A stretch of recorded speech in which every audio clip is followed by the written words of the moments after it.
We are to the last element of poetry in your notes, speaker.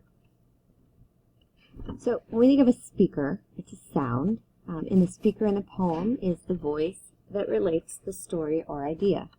We've talked a little bit about voice in writing, how a writer's personality comes through. So when we think of a voice in a poem, the author puts some effort into creating this idea of a speaker. And that speaker could be the author himself. When I think of philosophical poems or poems about nature or with strong description, I tend to think that that's just the author, describing his feelings and his thoughts about what he sees or hears or feels at that moment. So the speaker could just be the author. The author could also be a character or a narrator. So if the poem has some pronouns in there, or you hear a voice of somebody moving and doing the actions that are going on in the poem, then the speaker might be a character or a narrator that was created to tell the story. Now, whenever we think of the speaker, it really is one of the most important parts of the poem because it leads us to thinking about the theme, the why the poem was written. And we're going to look at an example to kind of to think about that. When we think of the poem Treehouse by Shel Silverstein, we talked about this one at the very beginning.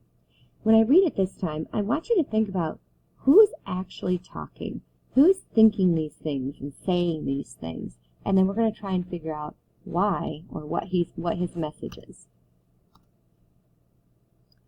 A tree house, a free house, a secret you and me house, a high up in the leafy branches, cozy as can be house. A street house, a neat house, be sure and wipe your feet house, is not my kind of house at all. Let's go live in a tree house. Now when I think of this does not sound like an adult talking. An adult isn't talking about going to live in a tree house. So this definitely sounds like the voice of a child to me. And when I think about why he's writing it or why he's saying it, it sounds like a kid who's probably gotten in trouble. And I can relate to this, coming home right after school and throwing your backpack around and kicking your shoes off.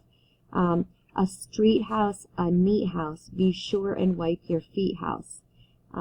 It sounds like he just wants to come home and have his own place. A tree house is a free house. It's a secret. It's cozy. Let's go live in a tree house. So when I think about why, what is he trying to say? What is Shel Silverstein trying to say through the voice of this child? It makes me think and try to remember that kids need a place of their own, a place without rules, a place where they can de-stress and have fun and just be a kid. We grow up too fast, and I think Shel Silverstein writes a lot about that in his poems, just being fun and silly and just remembering to have fun and to let kids be kids. Okay, so again, when we think of speaker, I tend to like to look at the speaker last in the poem because after analyzing the form and the sound elements and the imagery and the figurative language, I feel like I have a better understanding of the poem, and then that will help me get to the theme.